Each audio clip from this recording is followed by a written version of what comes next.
The security camera footage showed the same scene every Tuesday and Thursday at 3:47 p.m.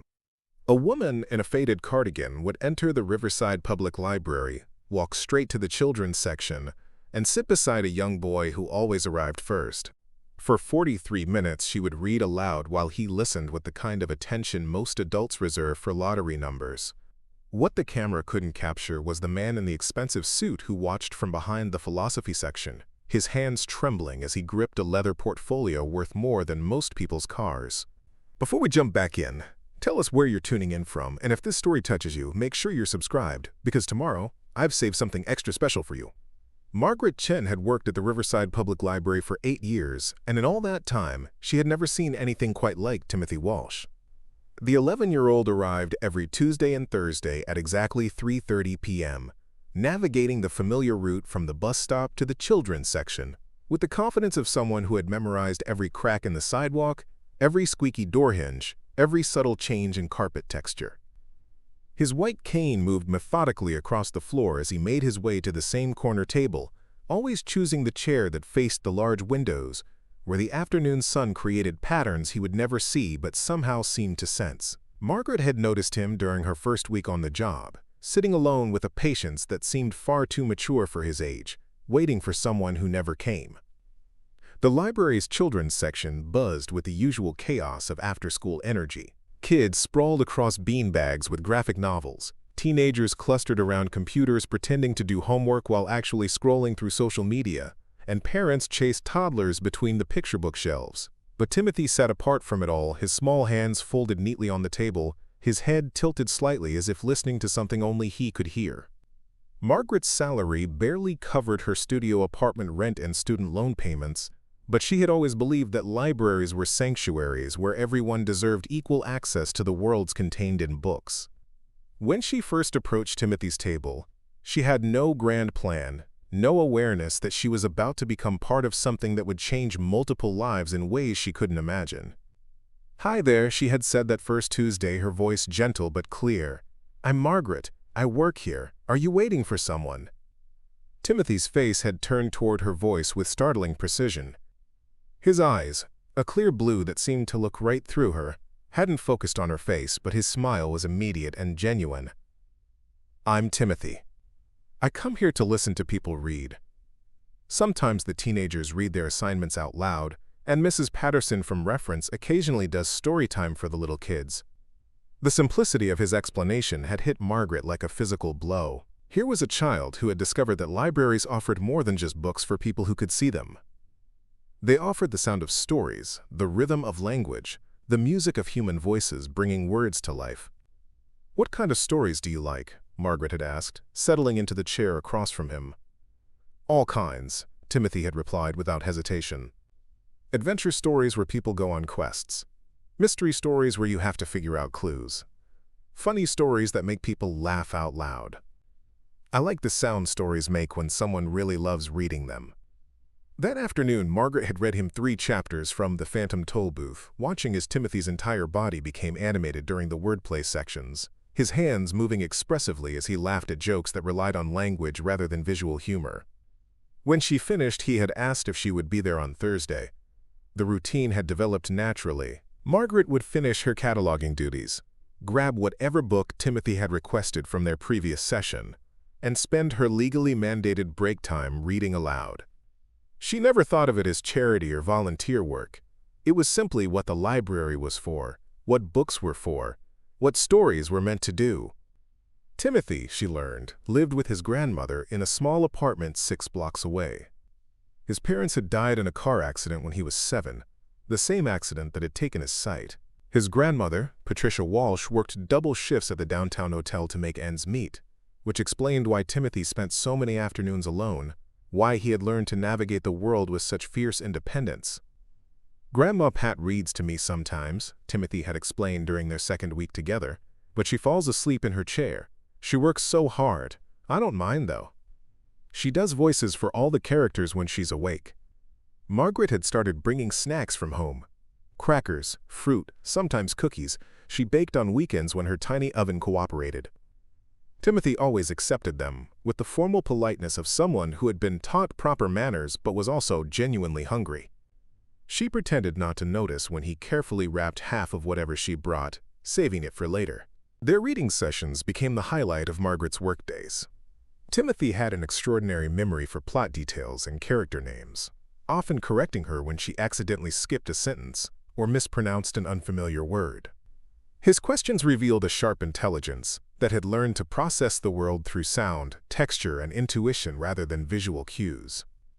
In the book, when they described the castle as looming, Timothy had asked during a fantasy novel session, "What does looming look like?"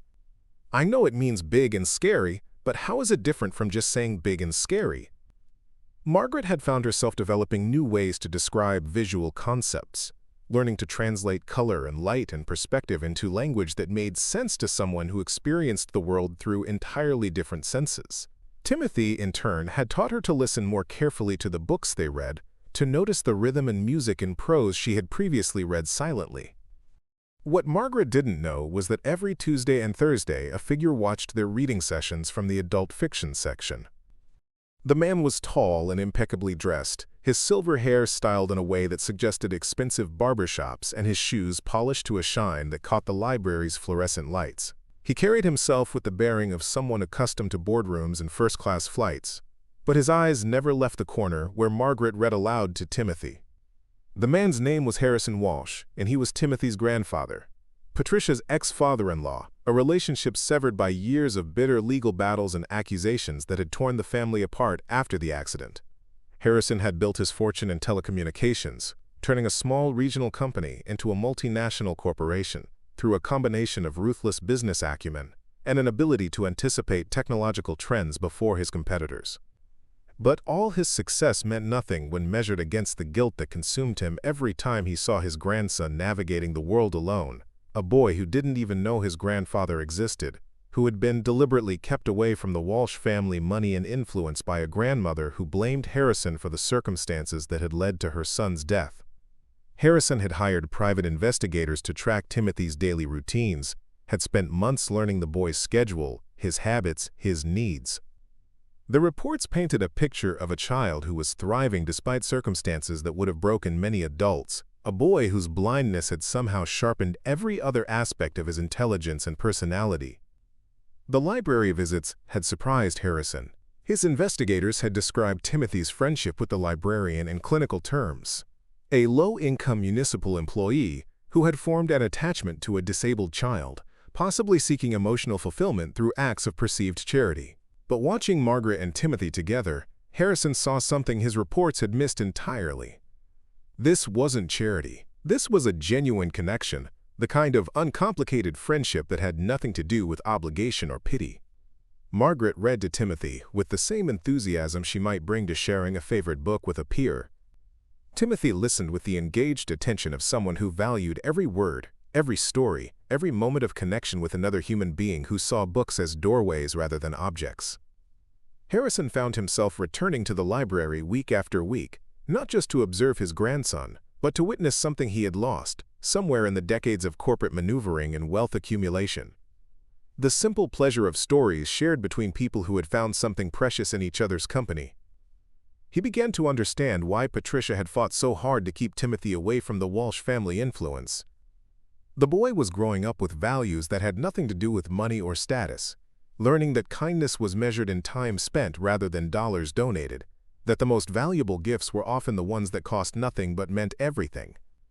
But Harrison also saw the struggles that Margaret and Patricia would never admit, the carefully rationed snacks, the clothes that were clean but clearly second-hand, the way Timothy's shoes were beginning to show wear that suggested they were his only pair. The boy was loved, but love couldn't pay for the resources that could expand his world, and couldn't provide the opportunities that Harrison's wealth could purchase with a single phone call.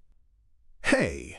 As autumn progressed and the reading sessions continued, Harrison began to formulate a plan that would change all their lives.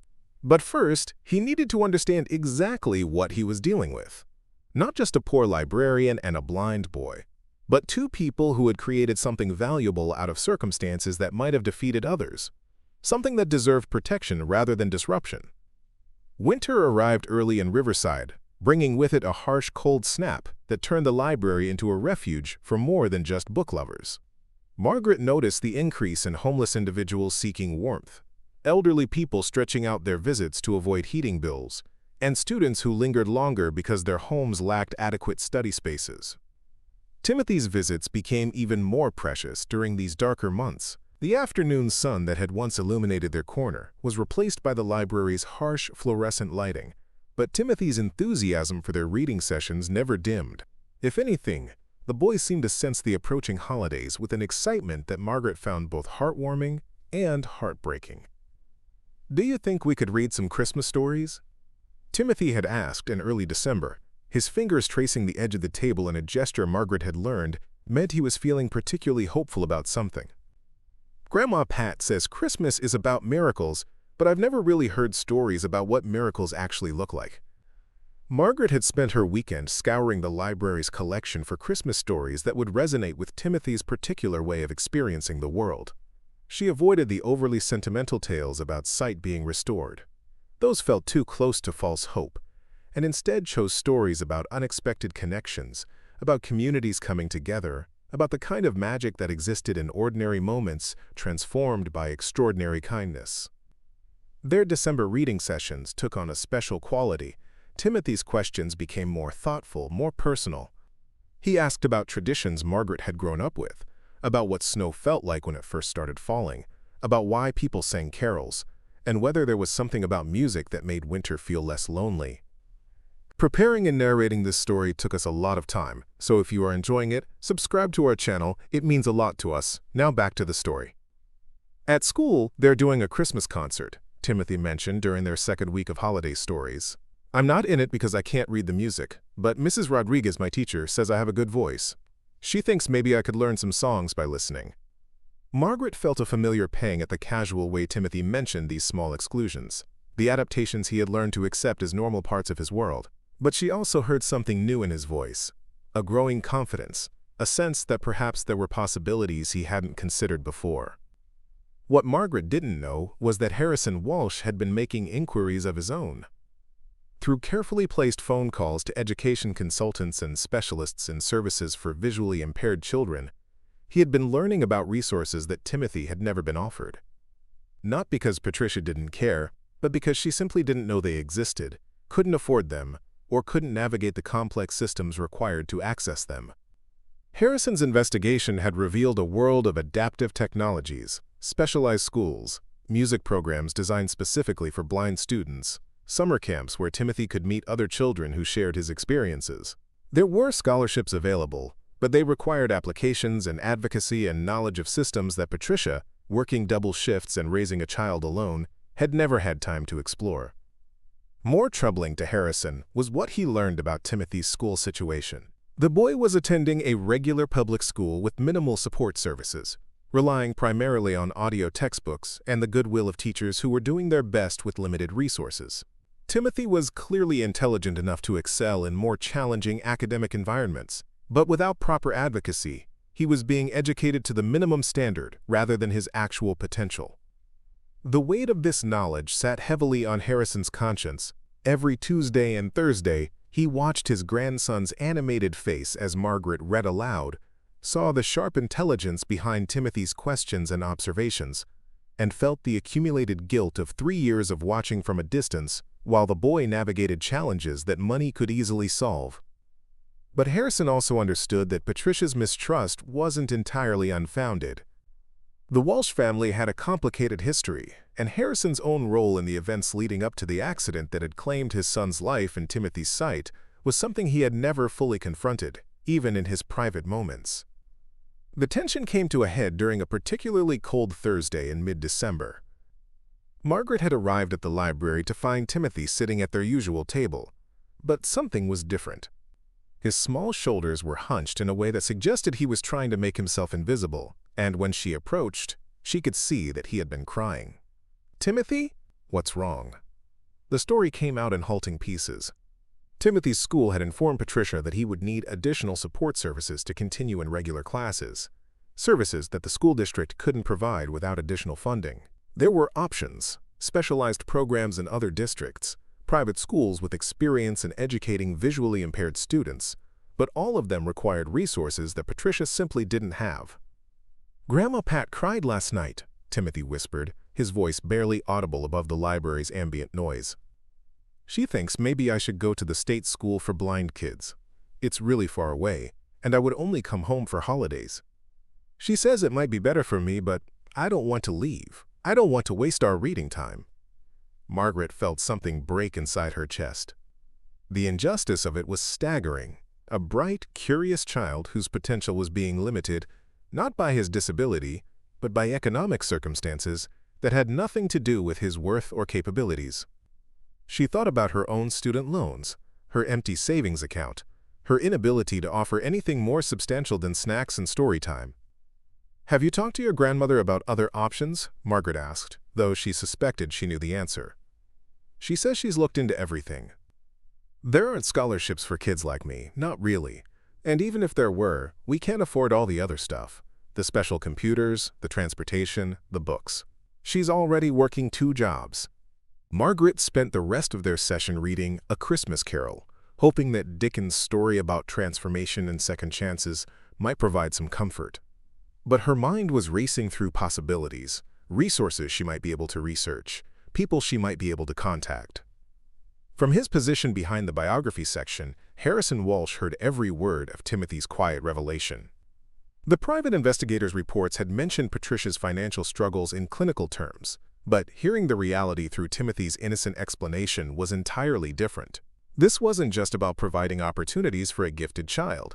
This was about preventing a family from being torn apart by circumstances that Harrison could resolve with what amounted to pocket change from his perspective.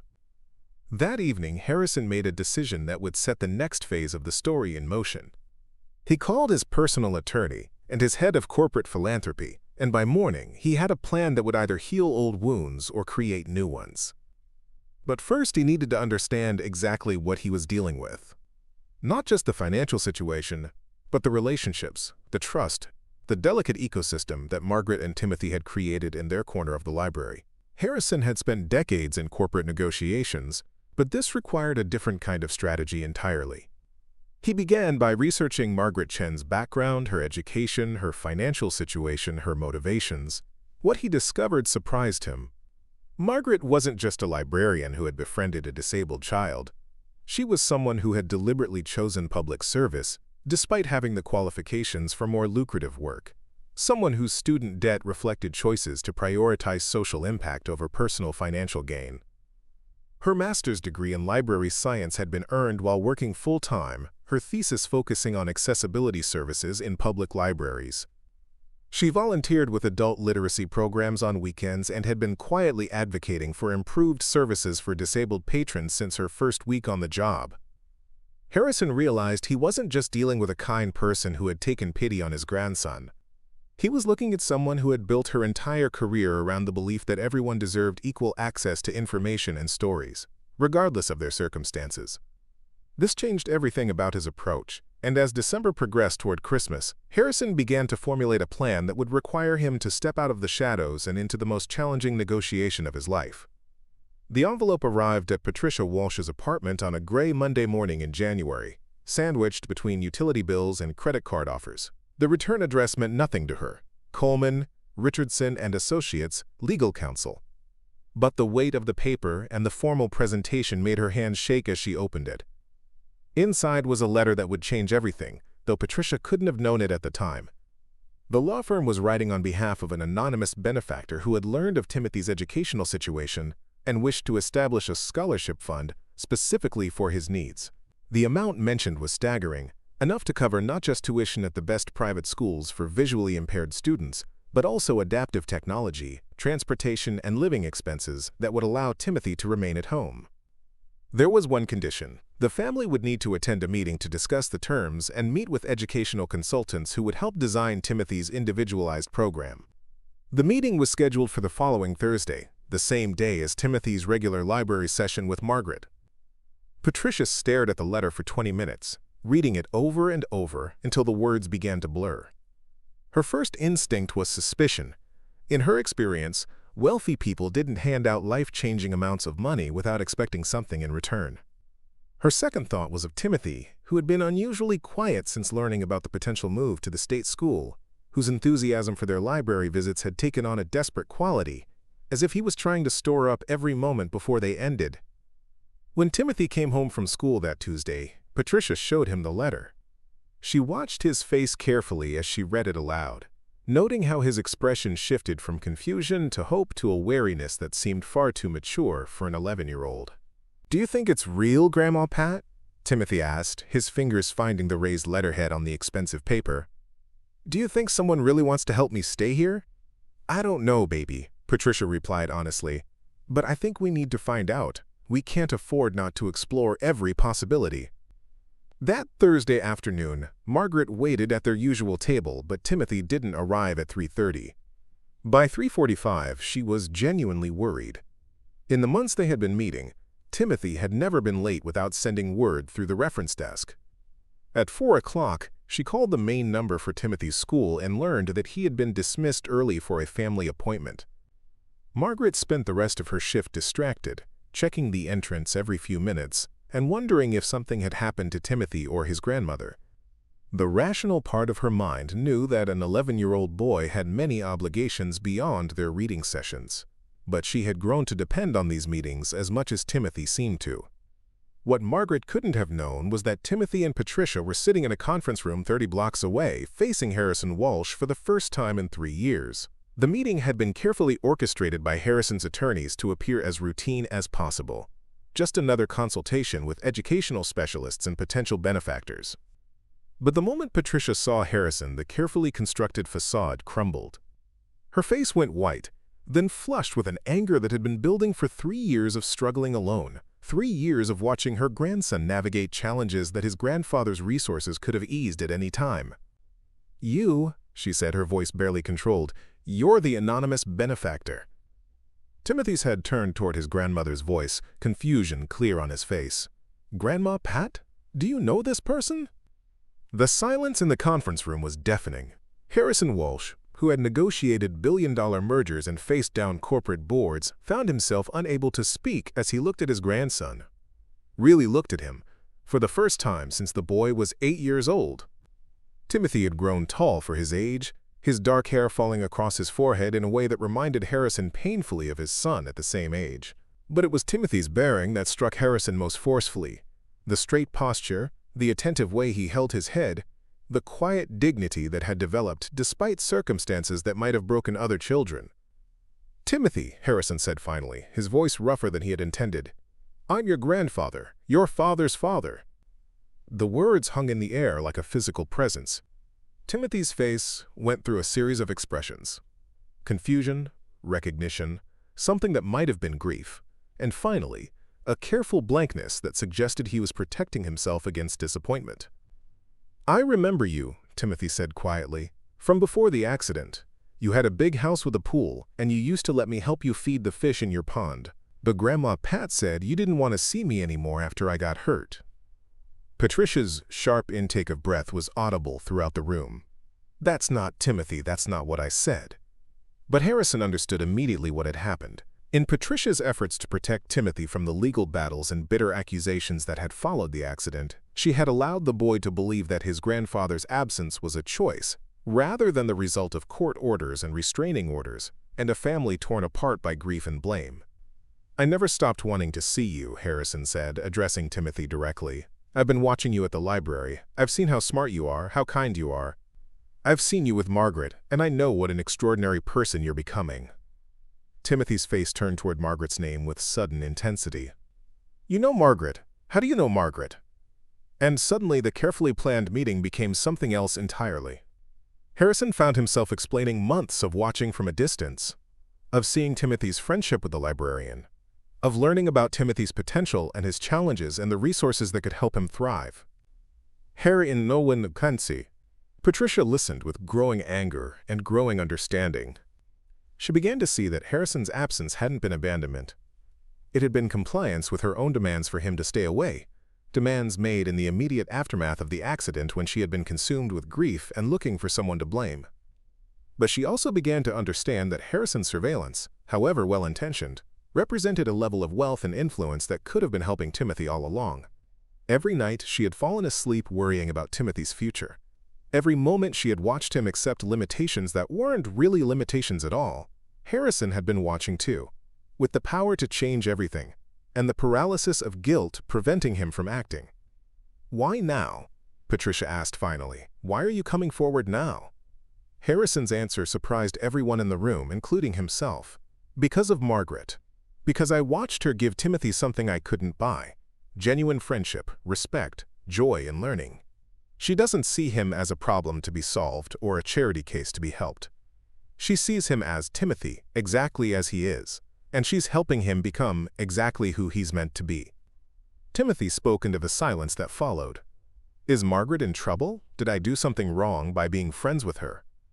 "No," Harrison said quickly. "Margaret isn't in trouble. If anything, she's shown me what I should have been doing all along. Instead of watching from a distance, instead of trying to solve problems with money, I should have been building a relationship with you. I should have been present." The meeting that was supposed to discuss educational opportunities became something much more complex. A family trying to find their way back to each other across 3 years of separation, misunderstanding, and accumulated pain. But outside the conference room, Margaret Chen was walking home from the library, wondering if she would ever see Timothy Walsh again, unaware that her simple act of reading stories aloud had set in motion events that would change multiple lives in ways she could never have imagined. Margaret was reorganizing the children's section on Friday afternoon when Timothy appeared at her elbow, moving with the quiet stealth that had become his trademark. But something was different about his usual approach. There was an energy radiating from him that she hadn't felt before, a barely contained excitement that made his usual composure seem like a distant memory. "Margaret," he said, his voice pitched just above a whisper but carrying an urgency that made her stop mid-task. "Can we talk? I mean really talk? I have something incredible to tell you." She led him to their familiar corner, but instead of settling into his usual chair, Timothy remained standing, his hands moving expressively as words tumbled out of him in a rush that was completely unlike his normally measured speech patterns. "I met my grandfather yesterday, my real grandfather. He's been watching us read together. And Margaret, he says you're the reason he decided to help me. He says watching you be my friend taught him what being family really means." Margaret felt the world tilt slightly around her. The man in the expensive suit, the figure she had occasionally noticed in the adult section during their reading sessions, the presence that had felt somehow significant without her understanding why, it all suddenly made terrible, wonderful sense. "Timothy, slow down. Your grandfather was watching us? How long has this been going on?" The story came out in fragments. Timothy explained about the scholarship offer, about the meeting with lawyers and educational consultants, about sitting in a conference room and learning that the anonymous benefactor was Harrison Walsh. The grandfather he had believed didn't want him anymore. But as Timothy talked, Margaret began to understand that the story was more complicated than a simple reunion. The scholarship was real, substantial enough to transform Timothy's educational prospects completely. But it came with conditions that went far beyond attendance at specialized schools. Harrison Walsh wanted to be part of Timothy's life again, not just as a distant benefactor, but as an active grandfather who would be involved in decisions about Timothy's education, his future, his daily reality. For Patricia Walsh, who had spent 3 years building a life that depended on no one else's approval or support, this represented a fundamental shift in how their small family operated. "Grandma Pat is scared," Timothy admitted, his excitement dimming slightly. "She's happy about the school money, but she's afraid that if we accept help from Grandfather Harrison, he'll try to take me away from her. She says rich people always think they know what's best for everyone else." Margaret found herself in a position she had never expected, serving as confidant to an 11-year-old boy who was trying to navigate family dynamics that would challenge most adults. But she also realized that her friendship with Timothy had given her insights into his character, his needs, and his values that might be crucial to whatever decisions lay ahead. "What do you want, Timothy?" she asked. "Not what your grandmother wants, not what your grandfather wants. What do you want?" Timothy was quiet for a long moment, his head tilted in the listening posture that meant he was thinking deeply about something. When he spoke, his voice carried a maturity that reminded Margaret why their friendship had developed so naturally despite their age difference. "I want to stay with Grandma Pat. She's taken care of me when nobody else could, and I love her. But I also want to go to schools where I can learn everything I'm capable of learning. And I want to know my grandfather, because he's part of my family, and maybe he needs me as much as I need him." Margaret felt her heart constrict with emotion. Timothy's answer revealed not just wisdom beyond his years, but a capacity for love that encompassed everyone's needs rather than just his own. "Have you told them what you want?" "I tried to, but they were both so upset about talking to each other that I don't think they heard me." "Margaret, would you help me? Would you talk to them?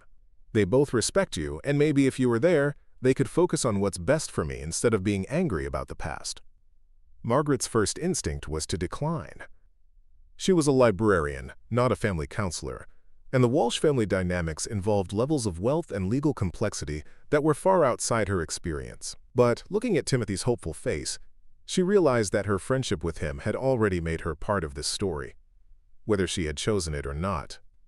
The meeting took place the following Tuesday in the library conference room after closing hours.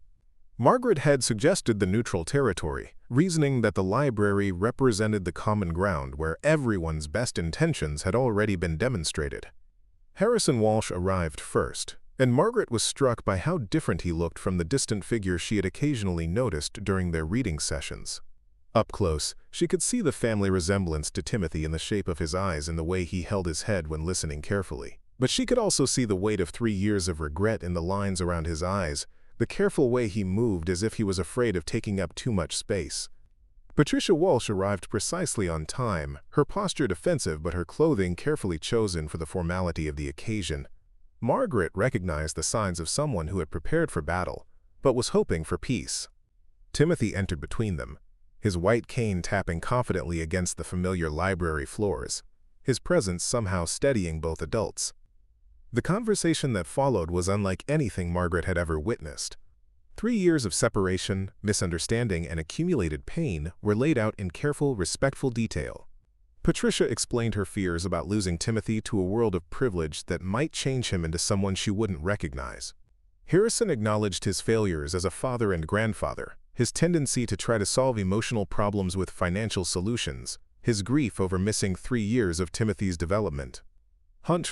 But gradually, with Timothy's input and Margaret's gentle facilitation, the conversation shifted from past grievances to future possibilities. Harrison's resources could indeed transform Timothy's educational opportunities, but only if they were applied in ways that strengthened, rather than disrupted, the loving home Patricia had created.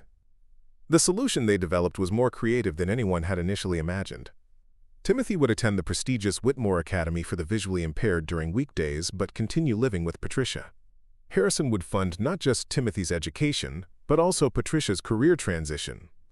She could quit her hotel jobs and return to school to become a certified teacher's aide, specializing in services for disabled students, work that would allow her to be more present in Timothy's life, while developing expertise that could help other families facing similar challenges.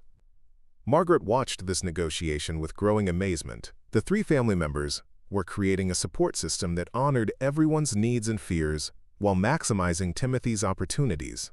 But the biggest surprise came when Harrison turned to Margaret directly. "I have one more request," he said. "Timothy tells me that his reading sessions with you are the highlight of his week.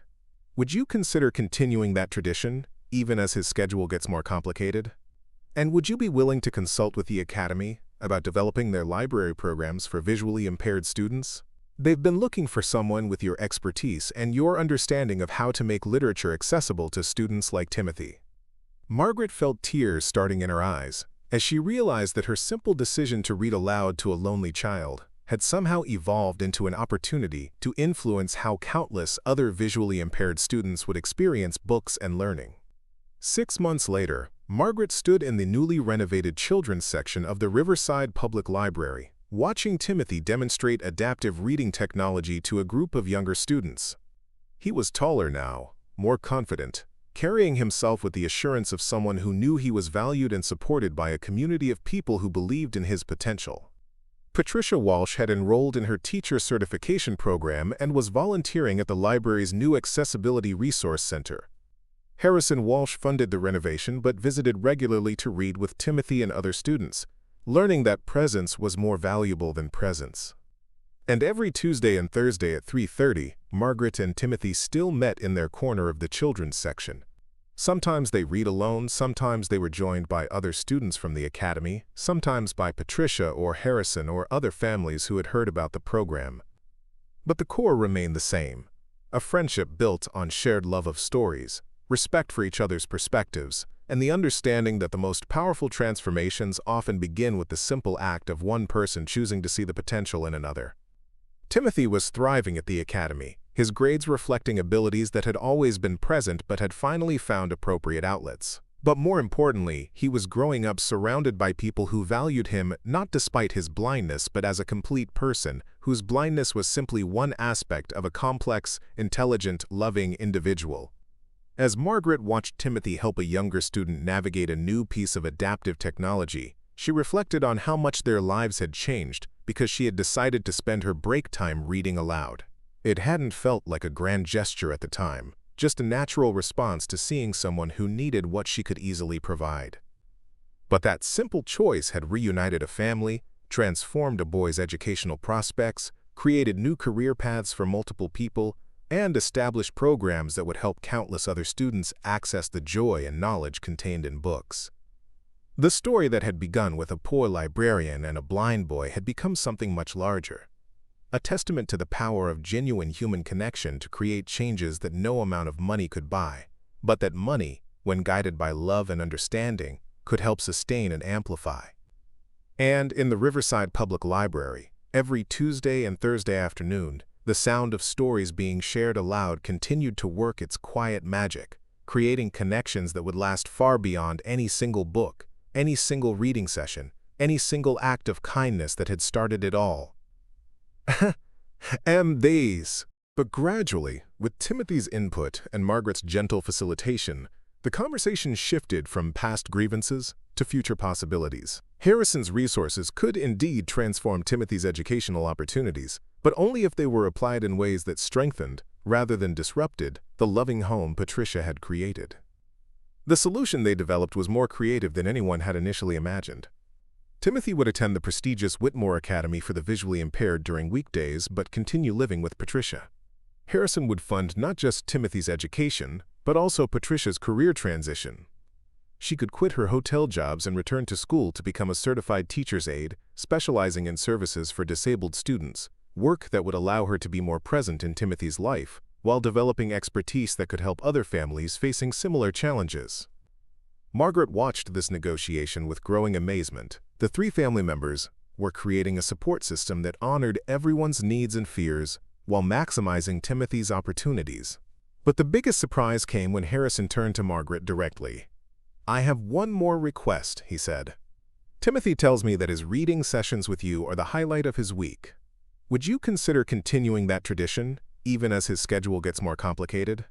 And would you be willing to consult with the Academy about developing their library programs for visually impaired students? They've been looking for someone with your expertise and your understanding of how to make literature accessible to students like Timothy."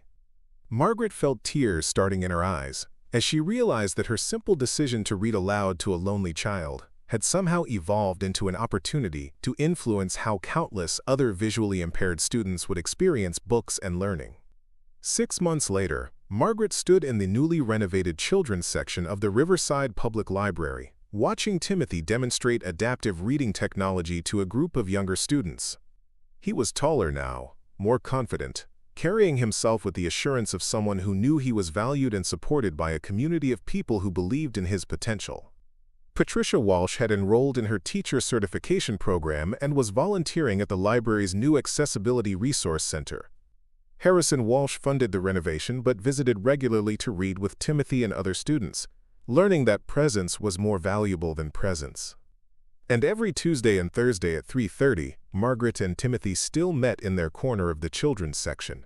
Sometimes they read alone, sometimes they were joined by other students from the academy, sometimes by Patricia or Harrison or other families who had heard about the program. But the core remained the same, a friendship built on shared love of stories, respect for each other's perspectives, and the understanding that the most powerful transformations often begin with the simple act of one person choosing to see the potential in another. Timothy was thriving at the academy, his grades reflecting abilities that had always been present but had finally found appropriate outlets. But more importantly, he was growing up surrounded by people who valued him not despite his blindness but as a complete person, whose blindness was simply one aspect of a complex, intelligent, loving individual. As Margaret watched Timothy help a younger student navigate a new piece of adaptive technology, she reflected on how much their lives had changed because she had decided to spend her break time reading aloud. It hadn't felt like a grand gesture at the time, just a natural response to seeing someone who needed what she could easily provide. But that simple choice had reunited a family, transformed a boy's educational prospects, created new career paths for multiple people, and established programs that would help countless other students access the joy and knowledge contained in books. The story that had begun with a poor librarian and a blind boy had become something much larger, a testament to the power of genuine human connection to create changes that no amount of money could buy, but that money, when guided by love and understanding, could help sustain and amplify. And in the Riverside Public Library, every Tuesday and Thursday afternoon, the sound of stories being shared aloud continued to work its quiet magic, creating connections that would last far beyond any single book, any single reading session, any single act of kindness that had started it all. Up next, you've got 2 more standout stories right on your screen. If this one hits the mark, you won't want to pass these up. Just click and check them out. And don't forget to subscribe and turn on the notification bell so you don't miss any upload from us.